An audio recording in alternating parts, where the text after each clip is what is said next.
నమస్కారం. మీ కదంబ మాలిక ఛానల్కి స్వాగతం. దయచేసి మా ఛానల్ని సబ్స్క్రైబ్ చేసి లైక్ చేసి షేర్ చేయండి. కింద ఉన్న డిస్క్రిప్షన్లో మా ఇతర వీడియో లింకులు కూడా ఇచ్చున్నాము. మీరు వాటిని కూడా ఒకసారి చూసి మీకు నచ్చితే కనుక తప్పకుండా మా ఛానల్ని సపోర్ట్ చేయండి. Thank you. మనం రంగుల కళ అనే కథ చెప్పుకుంటున్నాం కదా, దానిలో నెక్స్ట్ పార్ట్. అందరూ మళ్ళీ హైదరాబాద్ వచ్చేశారు. ఆనందంగా జరిగిన తమ యాత్ర విశేషాలు ఒక నెల రోజుల పాటు చర్చించుకున్నారు, చెప్పుకున్నారు. సీరియస్గా చదువుతున్నారు. పృథ్వీకి దెబ్బ తగ్గింది. చక్రి స్వాతితో చాలా హ్యాపీగా స్నేహంగా మునిగిపోయాడు. వేణు చలోక్తులు, నిమ్మి అలకలు, పృథ్వీ దొంగచూపులు, పావని స్ట్రైట్ ఫార్వర్డ్ మాటలు, సతీష్ కపటం లేని ప్రేమ, దివ్య రీట హైఫై దర్పం, వీటన్నిటితో కాలం గిర్రున తిరగసాగింది. ర్యాగింగ్స్ తలుచుకొని ఆ ర్యాగింగ్స్లోంచి స్నేహంలోకి మారి వాళ్ళ స్నేహాన్ని తలుచుకుంటూ నవ్వుకుంటూ గడిపారు స్నేహితులు. ఎగ్జామ్స్ వచ్చాయి, ప్రిపేర్ అవుతున్నారు. ఎవరికీ తెలియని పృథ్వీ లైఫ్ సీక్రెట్స్ వలన పృథ్వీ స్వాతి ఇంకాస్త క్లోజ్ అయినారు. పృథ్వీ తల్లిని కలిసి క్షమించమన్నాడు. ఈ క్రెడిట్ స్వాతిది అని ఆవిడికి స్వాతి మీద ఎనలేని ప్రేమ 1000 రెట్లు పెరిగింది. ఒకరోజు మెసేజ్ వచ్చింది. స్వాతి సెల్ తీసుకొని చూసింది. After college we have to meet అని. ఎందుకు అని పెట్టింది. ఎందుకో చెప్తే కానీ రావా అని అవతల ఫోన్లో మెసేజ్. రాను అంది. తంతా అని పెట్టాడు పృథ్వీ. అంత ధైర్యం ఉందా అంది. ఏయ్ ప్లీజ్ అని పెట్టాడు. నవ్వు బొమ్మలు మళ్ళీ రిప్లైగా వచ్చాయి. మెసేజ్ రాలేదు. అబ్బా ఎంత కోపం పృథ్వీ. ఐ విల్ కమ్ అంది. వెయిటింగ్ ఫర్ యూ అని పెట్టాడు. నవ్వుకుంది. కాలేజ్ అయినాక బస్ స్టాప్ దగ్గర వెయిట్ చేస్తోంది స్వాతి. పృథ్వీ కార్ వచ్చింది. ఎక్కి ఏయ్ ఇంత డిమాండా అంది. నిన్ను అలా డిమాండ్ చేయకపోతే కానీ రావు అన్నాడు. అయినా నువ్వు ఎక్కడికి రమ్మంటే, ఏ టైంలో రమ్మంటే ఆ టైంలో రావాలా అంది. రావా అన్నాడు. రాను అంది.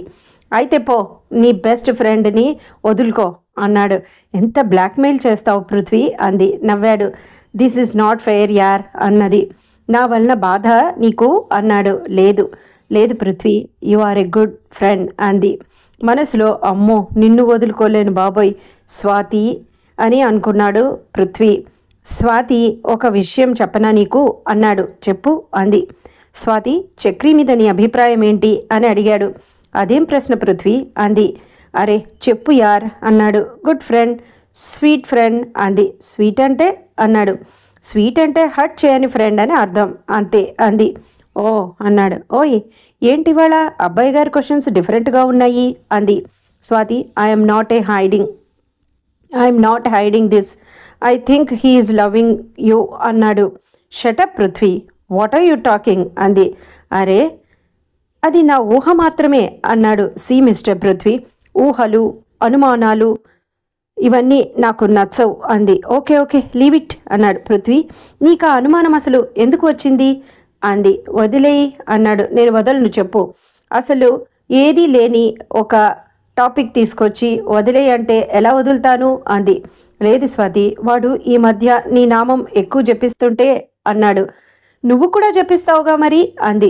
సడన్ బ్రేక్ వేతో కారు కీరుమంటూ ఆగింది. అంటే నన్ను తప్పుగా అర్థం చేసుకుంటున్నావా అన్నాడు. ముఖం ఎర్రబడిపోయింది పృథ్వీకి. సీరియస్గా కళ్ళలోకి చూసి లేదు పృథ్వీ అంది. మరి ఎందుకలా అన్నావు అన్నాడు. నవ్వి చేయి పట్టుకొని ఎంత కోపం పృథ్వీ నీకు అంది. నన్నెందుకు అలా అన్నావు చెప్పు అన్నాడు. నువ్వు చక్రి నీ అనచ్చా మరి అంది. నేను నాకు అలా అనిపించిందని చెప్పానంతే అన్నాడు పృథ్వీ. చేతికున్న ఉంగరం అటు ఇటు తిప్పుతూ నాకు అలాంటి ఆలోచనలు లేవు పృథ్వీ అంది స్వాతి. నా వైపు చూడు అన్నాడు. తలెత్తింది.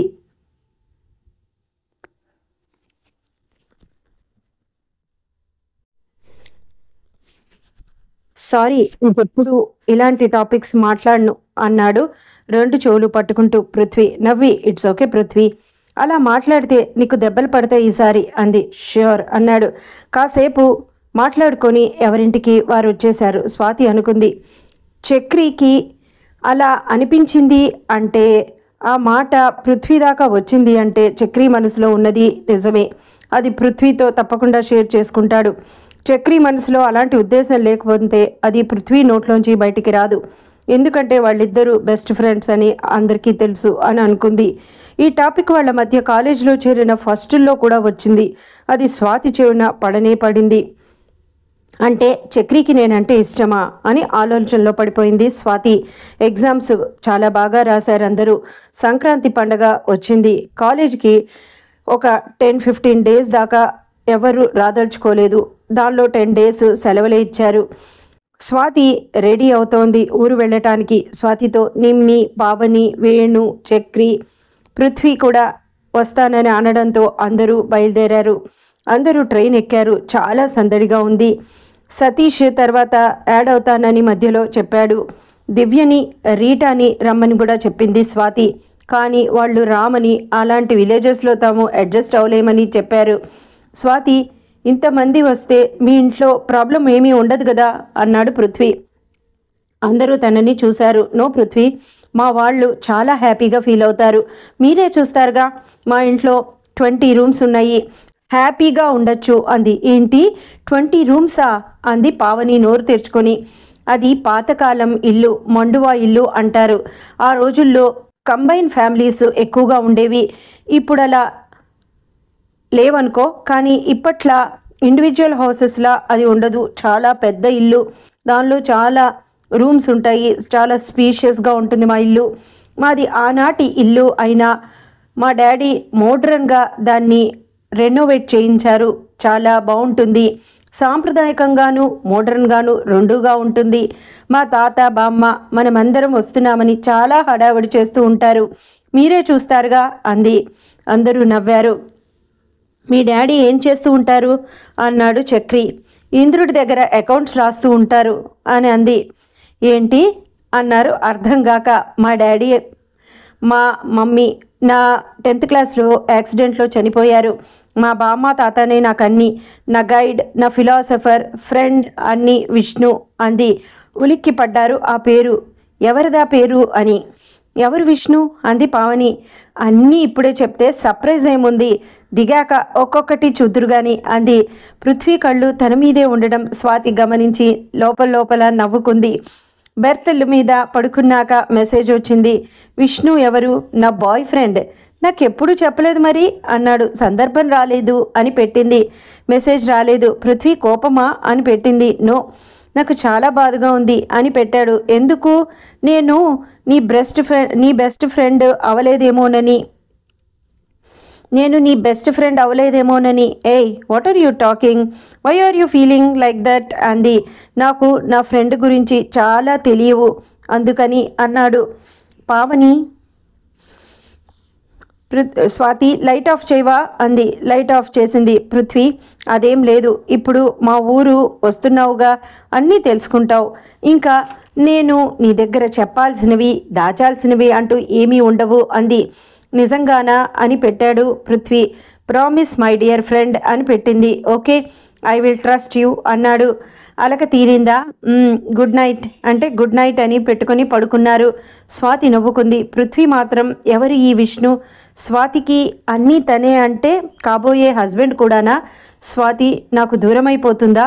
గాడ్, చిన్నప్పటి నుంచి అన్నీ ఇచ్చి తీసేసుకున్నావు. నా స్వాతిని మాత్రం ఎవ్వరికీ ఇవ్వను, నాకే ఉంచు ప్లీజ్, నిన్నింకేం అడగను లైఫ్లో అని కళ్ళు మూసుకున్నాడు. నీళ్లు కళ్ళ కొసల నుంచి పక్కకి జారినాయి. ఆ చీకట్లో ఆ కన్నీళ్లు ఎవరికీ కనిపించలేదు. స్వాతి అనుకుంది, పృథ్వీ, నువ్వు ఎంత దాచాలనుకున్నా నీ మనసు దాచలేకపోతున్నావు. నాకు అర్థమవుతోంది. నేనేమంత పిచ్చిదాన్ని కాదు. పృథ్వీ, చూద్దాం నాతో ఇంకెన్ని రోజులు దాగుడు మూతలు ఆడతావో అని నవ్వుకుంది తను కూడా. స్టేషన్ వచ్చింది. అందరూ దిగారు. ఒక అబ్బాయి 6 అడుగుల పైనే ఉన్నాడు. చాలా అందంగా, చాలా బాగున్నాడు. మంచి దృఢంగా కూడా ఉన్నాడు. చేతులు చాచాడు స్వాతిని చూసి. స్వాతి నవ్వుతూ వెళ్ళి అతన్ని గట్టిగా కౌగిలించుకొని హాయ్ బావా అంది. అందరూ ఆశ్చర్యపోయారు. ఫ్రెండ్స్, మా బావ విష్ణు అంది. బావా అని వాళ్ళందరూ ఆశ్చర్యపోయి అతన్నే చూస్తున్నారు. బావా, వీళ్ళందరూ నా ఫ్రెండ్స్ అంది. Welcome everybody. ప్రయాణం బాగా జరిగిందా అన్నాడు అతను అందరినీ చూస్తూ చక్కగా పలకరిస్తూ నవ్వుతూ. ఎస్ అన్నారు అందరూ. బావా ఎలా ఉన్నావు అంది. ఇప్పటి వరకు హాయిగా ప్రశాంతంగా ఉన్నాను. ఇప్పుడు రౌడీ రాణివి నువ్వు దిగావు కదా, ఇంకా నా ప్రశాంతత మాయం అన్నాడు. పో బావా అంది ఒకటేసి. అందరూ నవ్వారు. మౌనంగా నడుస్తున్న పృథ్వీని ఓరకంట చూసి నవ్వుకుంది. బయటికి రాగానే మినీ వ్యాన్ అక్కడ సిద్ధంగా ఉంది. దానిలోకి ఎక్కారు. మాది పల్లెటూరు, కృష్ణానది పక్కన. ఒక 15 కిలోమీటర్లు ఇక్కడి నుంచి ప్రయాణం చేయాలి అన్నాడు విష్ణు. నిర్మల విష్ణుని చూస్తుంటే గమనించి స్వాతి చిన్నగా తగ్గింది. నిమ్మి కంగారు పడింది. స్వాతి నవ్వి చెవిలో బాగున్నాడా అంది. ఏయ్ ఛీ ఏంటే అది అంది. ఏమైంది అన్నారు. ఏం లేదని స్వాతి నవ్వింది. స్వాతమ్మ ఎలా ఉన్నారు అన్నాడు డ్రైవర్ గంగులు. బాగున్నాను గంగులు, మీరెలా ఉన్నారు అంది. బాగానే ఉన్నానమ్మా. విష్ణుబాబు ఉండగా మాకేంటి లోటు చెప్పు అన్నాడు. మా బావ అగ్రికల్చర్ ఇంజనీర్, ఇక్కడ వ్యవసాయం చేస్తాడు అంది. ఇంజనీర్ చదువుకొని వ్యవసాయమా అన్నాడు వేణు. అందరూ పల్లకి ఎక్కితే మోసేవాడు ఉండాలిగా అన్నాడు Vishnu. Oh you are really a great sir అన్నాడు చక్రి. విష్ణు నవ్వి, మిస్టర్ చక్రవర్తి, నాకు మీరందరూ బాగా తెలుసు. అందరూ పల్లకి ఎక్కితే మోసేవాళ్ళు ఉండాలిగా అన్నాడు Vishnu. Oh you are really great sir అన్నాడు చక్రి. విష్ణు నవ్వి, mister Chakravarthy call me Vishnu. Sir అక్కర్లేదు అన్నాడు. అరే నా పేరు మీకెలా తెలుసు అన్నాడు. నాకు మీ అందరి పేర్లు తెలుసు. Venugopal, Nirmala, Pavani, the angry man Prithvi అన్నాడు. అందరూ ఆశ్చర్యపోయారు. స్వాతి చెప్పింది అన్నాడు. అందరూ నవ్వేశారు. స్వాతి నీకో గుడ్ న్యూస్ అన్నాడు విష్ణు. ఏంటి అంది. మన భీముడికి కొడుకు పుట్టాడమ్మా అన్నాడు డ్రైవర్ గంగులు. అవునా, నాకు చెప్పలేదేం బావా మరి అని అంది. నీలానే పెద్ద పెద్ద కళ్ళతో అందంగా ఉన్నాడు, చూస్తే వదలవు అన్నాడు. ఇంతకీ భీముడు గారెవరు అన్నాడు వేణు. స్వాతి విష్ణు ఒకళ్ళ మొహాలు ఒకళ్ళు చూసుకొని పక్కన నవ్వుకున్నారు. మిస్టర్ వేణు, భీముడు స్వాతికి ఇష్టమైన అబ్బాయి. స్వాతి వాడు ఒకేసారి పుట్టారు అన్నాడు. ఓ అంత బాగుంటాడా భీముడు గారు అంది పావని. యా, పావని పెద్ద పెద్ద కళ్ళు, కండలు తిరిగిన ఒళ్ళు, షైనింగ్ బాడీ, తీక్షణమైన చూపు. నువ్వు ఒక్కసారి చూస్తే ఫిదా అయిపోతావు తెలుసా అంది స్వాతి చాలా ఎగ్జైట్గా. దిస్ ఇస్ టూ మచ్ యార్, ఇంతమంది అబ్బాయిలు ఇక్కడ ఉండగా ఇంకో అబ్బాయిని అంతగా పొగడమా అన్నాడు చక్రి. ఫీలింగ్ జెలస్ అంది స్వాతి నవ్వుతూ. అందరూ నవ్వుకున్నారు. చుట్టూ పచ్చటి పొలాలు. బ్యూటిఫుల్ అంది నిమ్మి. ఈ పొలాలు మావే. బంతిపూలు తోట వేశారు, చామంతి వేశారు. అక్కడ చాలా నిండుగా పూసి అవి గాలికి తలలో ఆడిస్తున్నాయి.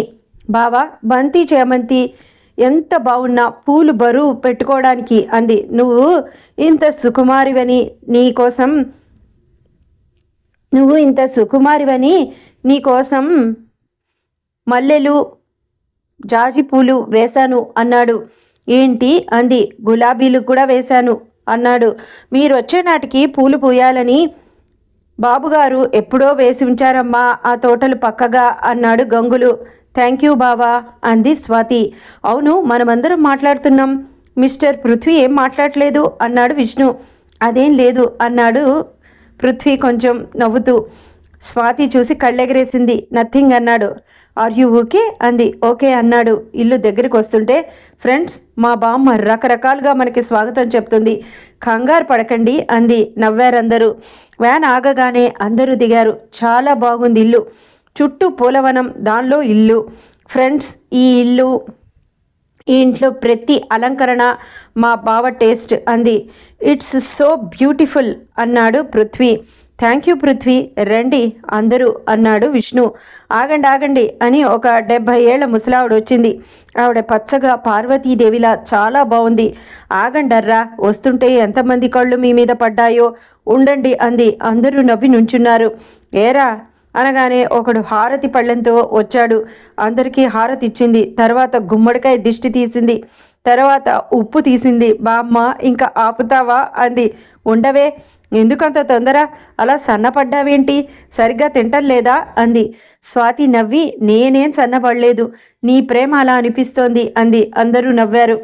పిల్లలు చెప్పులు విప్పి కాళ్ళు కడుక్కొని లోపలికి రండి నాన్న అంది ఆవిడ.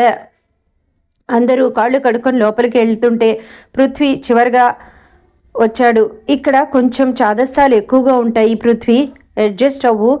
మీకు ఇలాంటివి అలవాటు ఉంటాయో ఉండవో మాకు తెలియదు అన్నాడు Vishnu. So please don't mind అన్నాడు.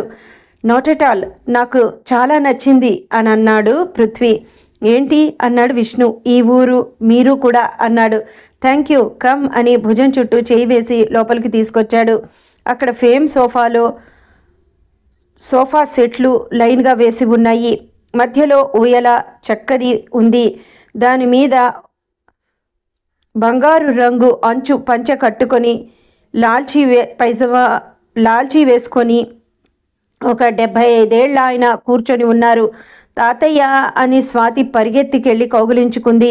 వచ్చావా బంగారం, ఎన్ని రోజులైందే నిన్ను చూసి, చూడు ఆ ముసల్ది ఎంత దిగులు పడిందో అన్నారాయన. అందరూ ఆనందంగా చూస్తున్నారు వాళ్ళని. ఆవిడ వచ్చి స్వాతిని దగ్గరికి తీసుకుంది. రండి అని అందరికీ రూమ్స్ చూపించాడు విష్ణు. పరిచయాలైనాయి. పృథ్వీ మేడ ఎక్కి చూసి అక్కడ స్పెషల్గా ఒక రూమ్ ఉంటే, విష్ణు నేను ఈ రూమ్లో ఉండొచ్చా, మీకేం అభ్యంతరం లేదుగా అన్నాడు. ఇది చాలా బాగుంది ఇక్కడ అని అన్నాడు. ఆ డాబా మీద అంతా మల్లె తీగలు జాజి తీగలు పూసి అల్లుకొని ఉన్నాయి. చుట్టూ చామంతి కుండీలు మందారాలు, చాలా బాగుంది అక్కడ. విష్ణు నవ్వి తప్పకుండా పృథ్వీ, నీ లగేజ్ ఇక్కడ పెట్టిస్తాలే అన్నాడు. విష్ణు వెళ్తుంటే పృథ్వీ విష్ణు అని పిలిచాడు. చెప్పు పృథ్వీ అన్నాడు దగ్గరికొచ్చి. మీ చేతులేవి చూపించండి అన్నాడు. విష్ణు చేతులా అని చూపించాడు. పృథ్వీ ఆ అరచేతుల్లో ముద్దు పెట్టుకున్నాడు. విష్ణు ఆశ్చర్యపోయాడు. ఒక రైతు చేతిలో ఇంత అందం దాగుందని నేను ఎక్కడో చదివాను కానీ ఎప్పుడు చూడలేదు. ఎందుకు రైతుని అన్నదాత అని భగవంతుడు అని అంటారు, నాకు ఇప్పుడే తెలిసింది అన్నాడు. విష్ణు నవ్వి, పృథ్వీ నీకేం కావాలన్నా నిర్మోహమాటంగా అడుగు, నేను నీకు తోడబుట్టిన వాళ్ళలాంటి వాడినే అని అనుకో, ఫీల్ యువర్ హోమ్ అన్నాడు. Okay thank you very much అన్నాడు పృథ్వీ. నీ బెస్ట్ ఫ్రెండ్ స్వాతి నీ బెస్ట్ ఫ్రెండ్ స్వాతితో జాగ్రత్త, ఏడిపిస్తుంది అన్నాడు. పృథ్వీ నవ్వి, మేమందరం మీ బెస్ట్ ఫ్రెండ్సే అని అన్నాడు పృథ్వీ. ఓ థ్యాంక్ యూ అన్నాడు విష్ణు కూడా. అయినో స్వాతి నాకు అన్నీ చెప్తుంది, మీరిద్దరూ ఎవరికీ తెలియని బెస్ట్ ఫ్రెండ్స్ అని కూడా చెప్పింది అన్నాడు. పృథ్వీ ముఖం ఎర్రబడింది. డోంట్ వర్రీ, నేనెవరికి చెప్పనులే అని కన్ను కొట్టి వెళ్ళిపోయాడు విష్ణు. పృథ్వీ నవ్వాడు. కమాన్ బ్రష్ చేసుకో, వేడివేడి కాఫీ పంపిస్తాను అని అన్నాడు. ఓకే అన్నాడు పృథ్వీ. విష్ణు వెళ్ళాక మా ఇద్దరి విషయం కూడా చెప్పిందా, అంటే ఎంత క్లోజు, పైగా వరసకి బావా అంటే తను కాబోయే నో అని తల విధులు చేసుకున్నాడు. బ్రష్ చేసుకుని వచ్చాడు. స్వాతి కాఫీతో వచ్చింది. ఏం పృథ్వీ, ఎలా ఉంది మా ఊరు అంది కాఫీ కప్పు అందిస్తూ. సూపర్, చాలా బాగుంది, మీ బావ కూడా చాలా బాగున్నాడు అన్నాడు. థ్యాంక్ యూ పృథ్వీ, హాయిగా రిలాక్స్ అవ్వు, రెస్ట్ తీసుకో, చాలా ఎంజాయ్ చేద్దాం అంది. ఓకే అన్నాడు. స్వాతి, ఈ రూమ్ చాలా బాగుంది అన్నాడు. పృథ్వీ, అది నా రీడింగ్ రూమ్ అంది. అవునా అన్నాడు. నాకు ఈ రూమ్ అంటే చాలా ఇష్టం, ఇలాదా అని చేయి పట్టుకొని డాబాకి ఒక మూలకి తీసుకువెళ్ళింది. చూడు పృథ్వీ, అక్కడ కొండ కనిపిస్తోంది కదా అంది. అవును, నది కూడా కనిపిస్తోందా అన్నాడు. కొండ మీద కృష్ణుడి గుడి ఉంది, చాలా బాగుంటుంది, మనం వెళ్దాంలే తర్వాత అంది. స్వాతిని చూస్తుంటే, హోయ్ ఇది పల్లెటూరు, ఒక అమ్మాయిని ఒక అబ్బాయి అలానే చూస్తున్నాడు అనుకో, 6 నిమిషంలో బోల్లేడు కథలు పుట్టుకొచ్చేస్తాయి అంది. పృథ్వీ నవ్వి తలంచుకున్నాడు. పృథ్వీ, ఇది పరాయి ఇల్లు అని అనుకోవద్దు, నీ ఇల్లే అనుకో, హ్యాపీగా ఫ్రీగా ఫీల్ అవ్వు, సరేనా అంది. చేయి చాచాడు. చేయి ఇచ్చింది. స్నేహపూర్వకంగా నొక్కి ఓకే అన్నాడు. ఇద్దరు కలిసి ఆ మూలన వెనకాల కొండ గుడి అన్నీ పడుతూ ఉండగా సెల్ఫీ తీసుకున్నారు. తర్వాత స్వాతి మళ్ళీ వస్తానని చెప్పి వెళ్ళిపోయింది. పృథ్వీ కాఫీ తాగి కిందకి రా, భీముణ్ణి చూపిస్తాను అంది మెట్లు దిగుతూ. అలాగే అన్నాడు. స్వాతి వెళ్ళగానే ఇంతకీ ఆ భీముడెవరో, అతను ఎలా ఉంటాడో అనుకున్నాడు. తనలో తానే నవ్వుకొని, స్వామి ఎంత డబ్బు గలది ఈ స్వాతి, చాలా నార్మల్గా సింపుల్గా ఉంటుంది, వెరీ గుడ్ అని అనుకున్నాడు. కిందకి రాగానే వేడి వేడి ఇడ్లీలు వడలు తింటున్నారు ఫ్రెండ్స్ అందరూ. ఇదండి ఇప్పటికి వరకు జరిగింది. ఆ తర్వాత ఏం జరిగింది, స్వాతి భీముణ్ణి ఎలా పరిచయం చేస్తుంది, ఇంకా వాళ్ళ మధ్య జరిగే సన్నివేశాలు అన్నీ కూడా చాలా ఆసక్తికరంగా ఉంటాయి. నెక్స్ట్ ఎపిసోడ్ తప్పకుండా మిస్ అవ్వకుండా వినండి. మీకు మా ఛానల్ నచ్చితే కనుక తప్పకుండా లైక్ చేయండి, షేర్ చేయండి, సబ్స్క్రైబ్ చేయండి. Thank you.